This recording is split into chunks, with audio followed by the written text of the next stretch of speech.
Coming up on Orange Zest, Kanye West's leak meltdown goes viral. A world-renowned concert organist is coming to campus this week. And one popular concert hall is turning into a wedding venue this summer. All that and more now on Orange Zest.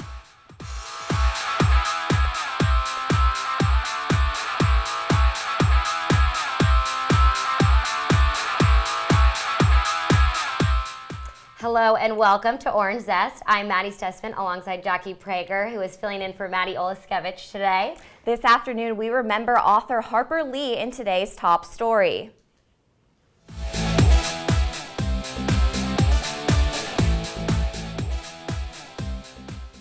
Harper Lee, the author of the American classic To Kill a Mockingbird, was confirmed dead this morning at her home in Monroeville, Alabama. To Kill a Mockingbird was a Pulitzer Prize-winning novel centered on the themes of race and justice. Her second novel, Go Set a Watchman, was released last year. Her passing was unexpected, and her family will be holding a private funeral in the next few days per her request.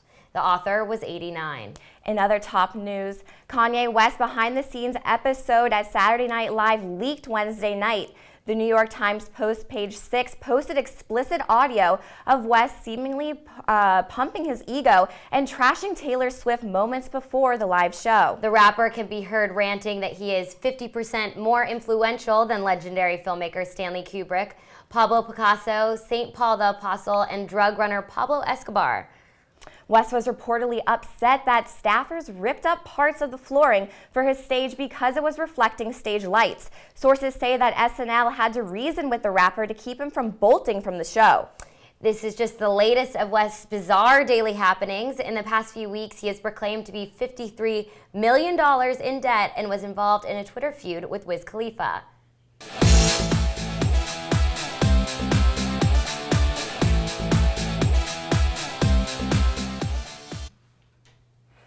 One Syracuse professor is giving students the experience time, the chance to help participate in the making of an independent feature film. Professor Carol Harold needs $30,000 to finish shooting the film, many of these expenses covering transportation, housing, and food for her crew. Her crew is students from her selected topics class on-set film production. Her ultimate goal for the class and film is to premiere at the Sundance Film Festival and to bring her students with her. A world-renowned concert organist is performing at Hendricks Chapel on Sunday. Nathan Laub, an assistant professor at the Eastman School of Music in Rochester, performs 40 to 50 times a year. Laub is also teaching a master class to Sepner School of Music students on Saturday. The event is free and open to the public. The Maxwell African Scholars Union is hosting a screening of a Netflix original on Thursday night. Beasts of No Nation will be shown in Maxwell Hall and will be followed by a discussion led by anthropology professor Deborah Pello.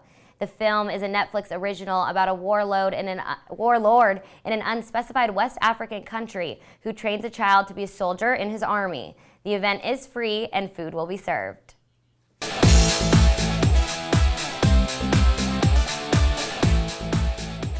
Wedding couples can now tie the knot on the same stage shared by some of their favorite musicians. The Westcott Theater is undergoing a transformation in May to host weddings, showers, and corporate parties for 50 to 250 people. The venue recently hosted a wedding preview so attendees could see what the venue will look like in the summer months. The Westcott Theater will still host concerts in the summer, and the regular schedule will resume in the fall. The Public Arts Task Force is accepting submissions of two-dimensional artwork from artists in the Syracuse area this week. Snow Show will showcase work from local artists on Tuesday, February 23rd from 5 to 8. The 5th annual Winter Pop-Up Gallery is free to attend, and artists may only submit one piece.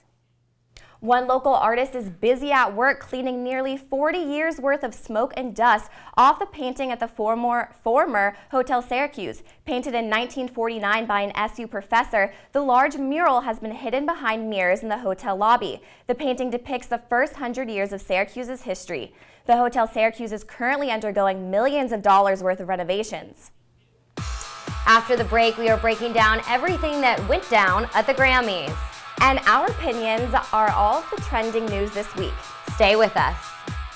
Can't sing, and Tommy can't dance. So we're gonna put some ants in their pants. Aww. kids will spend 22 minutes watching us, the super duper party troopers, sing about ants in their pants. Isn't that funny? Ants in their pants, they've got ants in their pants, they've got ants in their pants. Brushing for 2 minutes now can save your child from severe tooth pain later. 2 minutes, twice a day. They have the time. So, I'm kind of new here, but I've noticed a trend. My human does this funny thing where she goes around and gets all my toys, and then she hides them in that basket by the door. But it's always the same basket, and it's always in the same place. And then she acts so surprised when I find them, but, she's putting them in the same basket. Again. It's like, hello? That's where you put it last time. You were the worst at hide and go seek.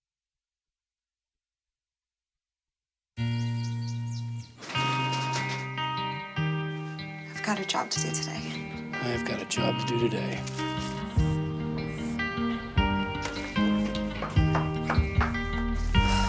Have a good first day at work, Mom. Your donations to Goodwill fund job training programs right in your community. Feels good to start fresh, right? Sure does. And like that, you're a job creator. Thank you, dear. You're very supple. It's like I was at your age. Back then, I was a sex expert. Used to call me the buttered biscuit. I know about birth control, too. So you can ask me anything, baby. Bedsider.org has birth control information and a lot more. And it's... Have you had sex in this car yet?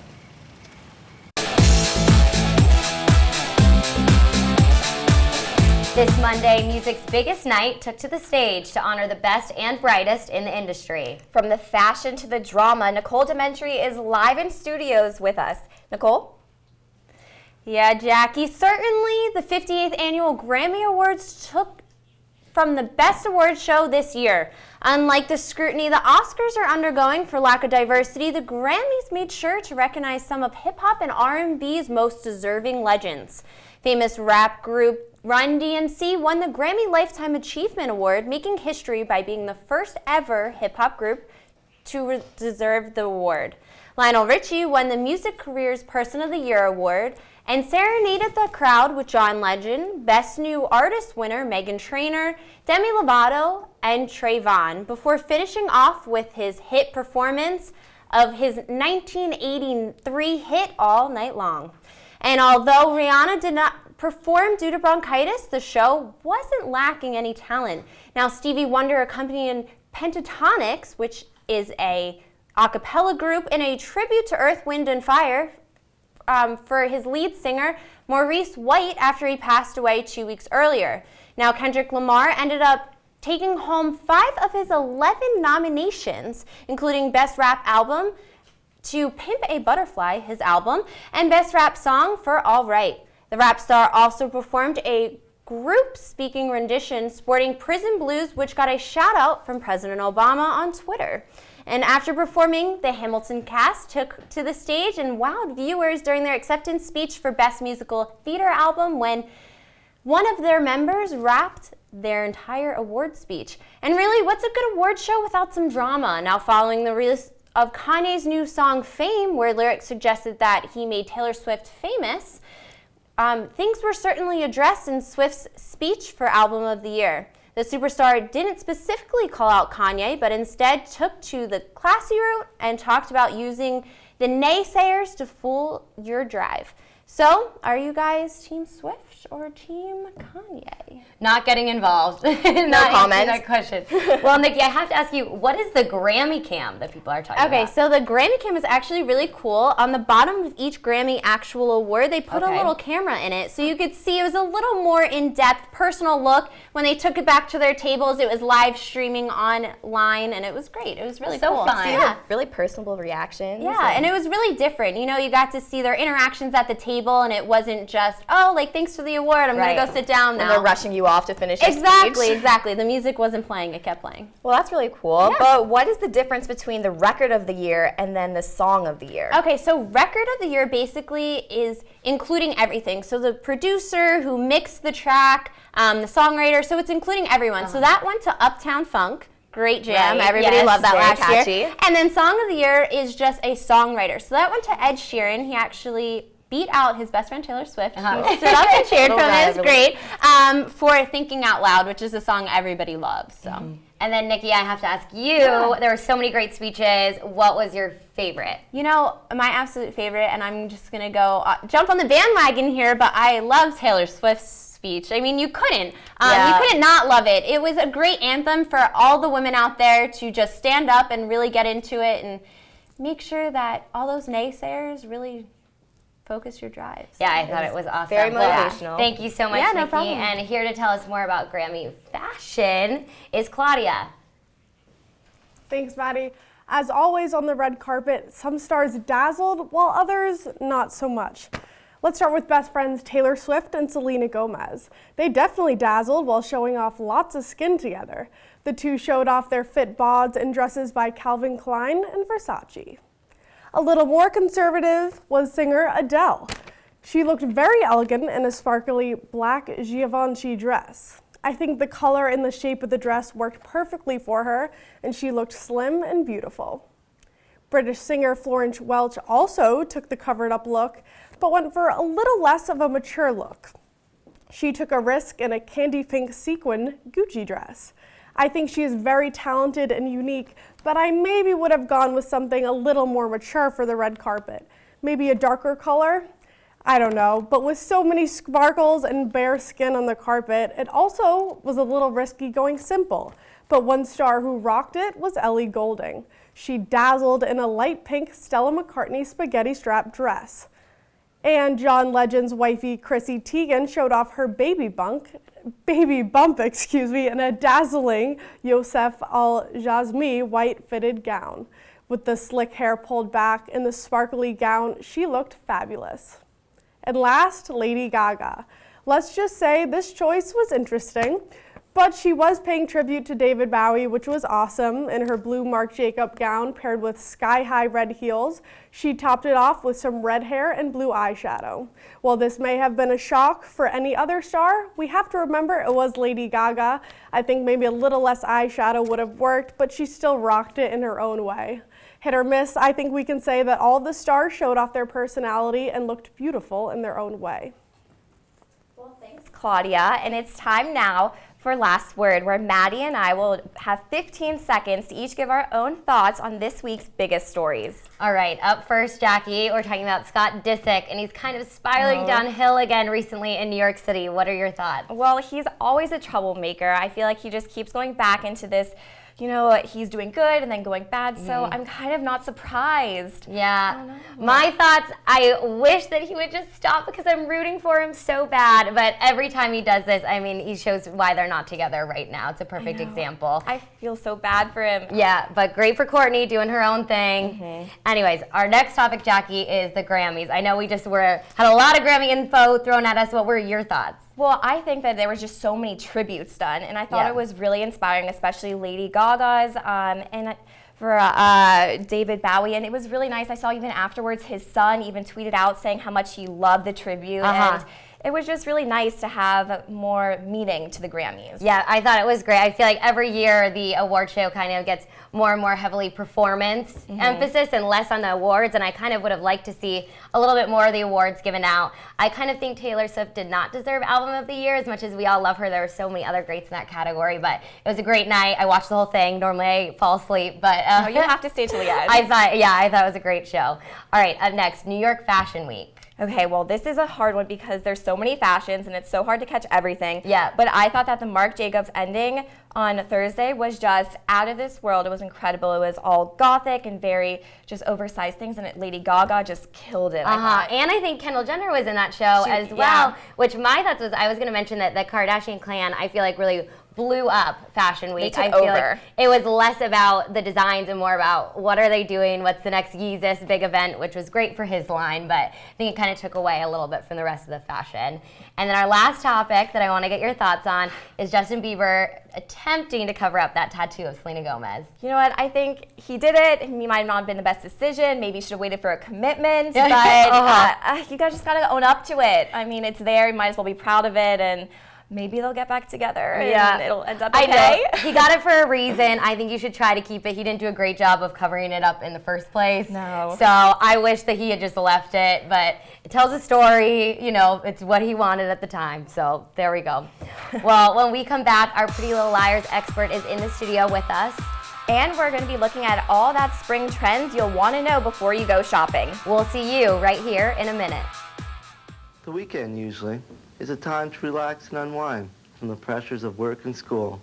Unfortunately, the weekend is also a time for many people to abuse drugs and alcohol.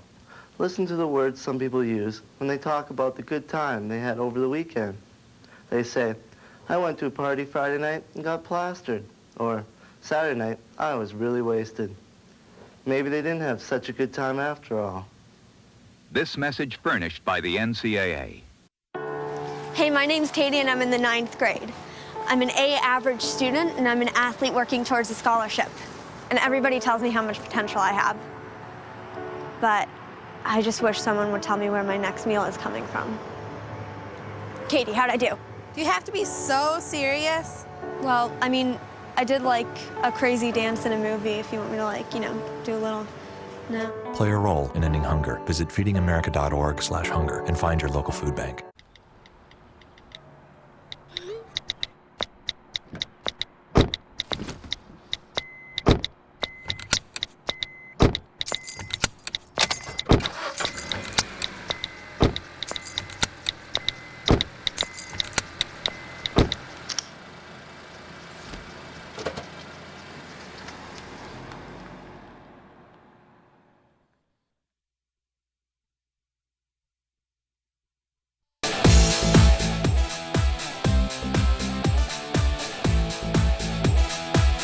Well, it's hard to believe Pretty Little Liars debuted almost 5 years ago. In studio with the latest of PLL is Lisa Candiati. Our lives have been moving pretty fast ever since Pretty Little Liars fast-forwarded 5 years. Season 6 is really starting to heat up, and I personally have been taking notes in my very own journal. If you haven't watched this week's episode already, here are tons of spoilers. Hannah and Jordan spent a flirty night in the world's cheesiest hotel room, while Team Sparia explored the inside of Sarah Harvey's creepy hotel room. Caleb found copies of Veronica Hastings' medical records and realized that the opposing campaign will probably use that information against her. We also learned that Charlotte was actually struck by a hollow metal object before she was thrown to her death from the tower. And Arya's little plan to keep a big secret has unfolded. Her boyfriend Liam figures out that Arya has been writing most of Ezra's book without Ezra's permission. Meanwhile, Emily was told that there was an accident at the clinic and all her donated eggs were destroyed. And Allie finally opens up about her relationship with Dr. Rowlands. It seems this doc is treating his patient extra well. And of course, it wouldn't be a PLL episode without a dramatic ending. Turns out Melissa's suitcase is missing one of its handles, and of course, it happens to be a hollow piece of metal. Tune in to Orange Zest next week, where we will highlight all the Pretty Little Lies in this upcoming episode.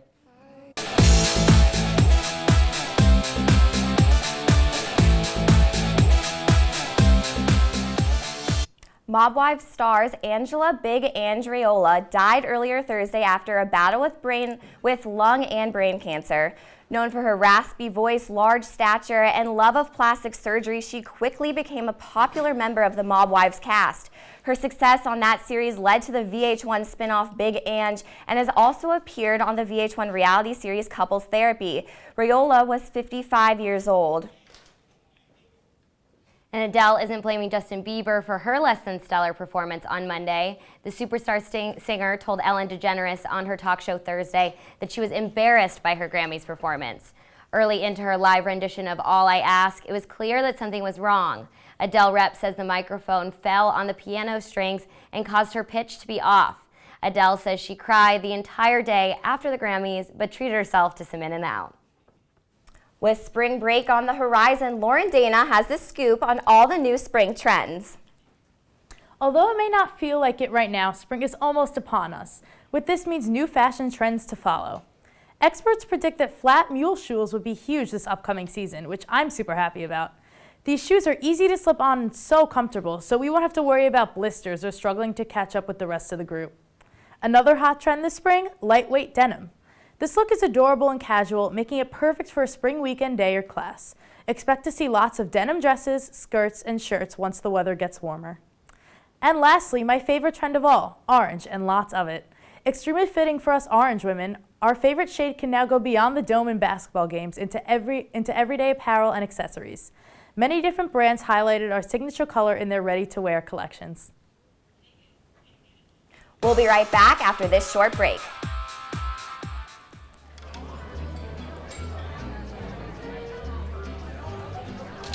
Oh, you got it. You know, since I got rid of my car, I really enjoy walking. Okay. Got it. No. Getting pulled over for buzz driving could cost you around $10,000 in fines, legal fees, and increased insurance rates. Oh, you're home early. You live with your mom? That'll set your game back a few years.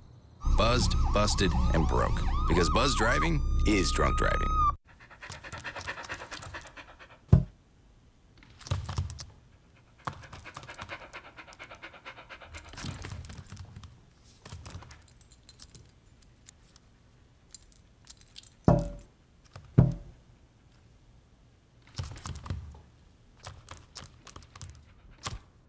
There's a shelter pet who wants to meet you. Meet one today. Visit theshelterpetproject.org. Adopt. I'm a teacher. Let me tell you what I make. I make learning a privilege, not a chore, and frustration a tool, not an obstacle. I make working hard seem easy and giving up impossible. I make an old subject feel like a fresh thought and unconventional methods common. I'm a teacher. I make more.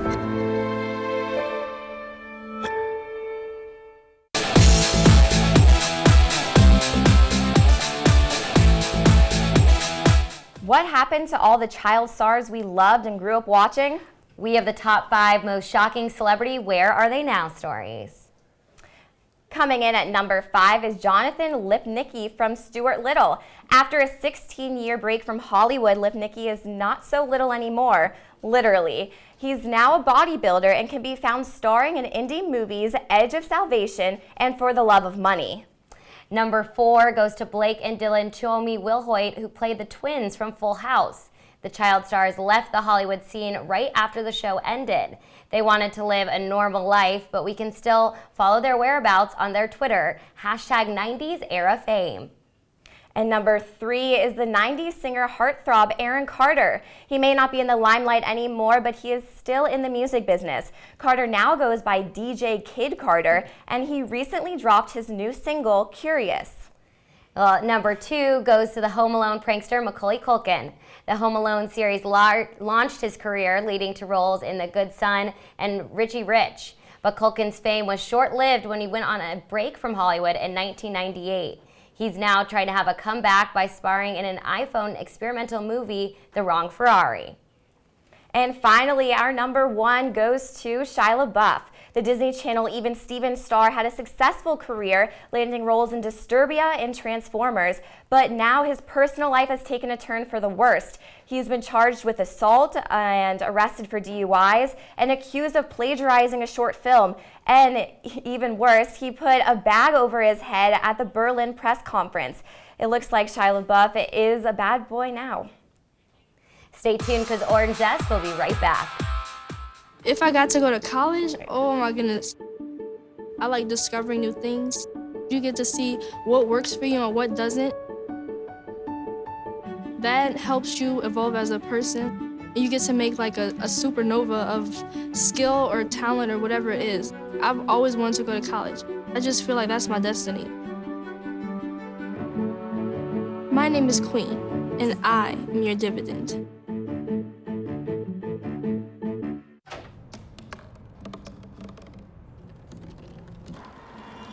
Everybody has a dream.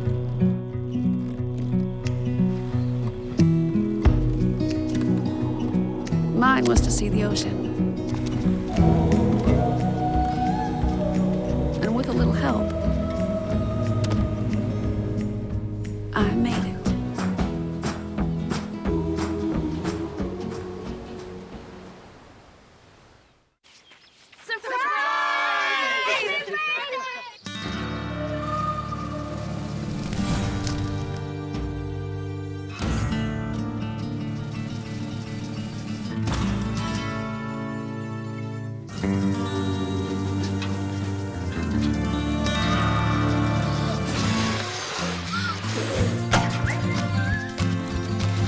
Preventing wildfires.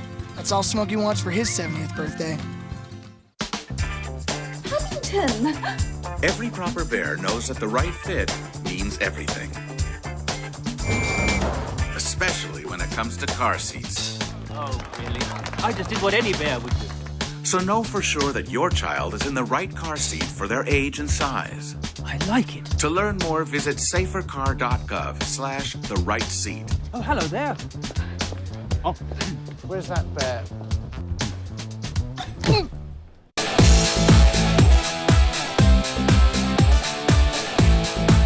Well, before we say goodbye, we want to leave you with one of my favorite parts of the show, our top songs of the week and our music playlist. Jackie, what do you have for us first on the playlist? I'm a diehard country fan. I'm from the South, and so my pick, I'm a little biased, has to go with Florida Georgia's. Oh my gosh, I'm their biggest fan. Florida Georgia Line's new song, Confession. They released it, and the duo wanted to be more serious and show that they can actually send good messages that are more hard-hitting. And so this is a music video of a series of powerful images and scenarios of different confessions. It's beautiful, and it's really an emotional video, and I would really recommend watching it. I haven't watched it yet. Have you watched it? Oh my gosh, it almost brought me to tears because I love this song so much too, but it's really a very well done video. And the song, I mean, is just as catchy. It's not too solemn and depressing. A little different tone than Cruise maybe was. Just a little bit, but that's the point. They're very versatile, and I mean, they're just an amazing duo. Well, my next pick is not a country song, unfortunately, although I do agree with you and love country. My first pick for this week is the song 7 Years by the band Lucas Graham.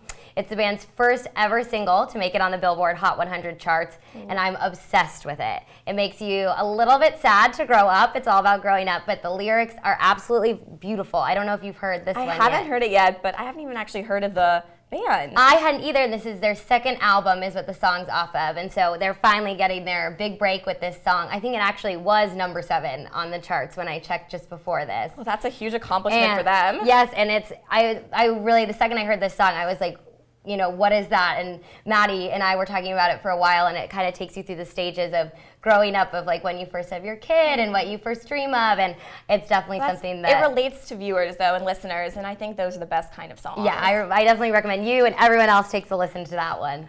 Well, my second pick, I don't know if you've heard of this one either, but it's called Left Hand Free by Alt J. It's an indie genre, and they have a bunch of songs, and this is really one of my favorites because it gets stuck in your head in a good way. The second you listen to it, it has a lot of drumming, and it's not really about the lyrics per se, it's more about the actual tone of the song. And it's really catchy, and it was released in 2014, but it's still one of my top favorites.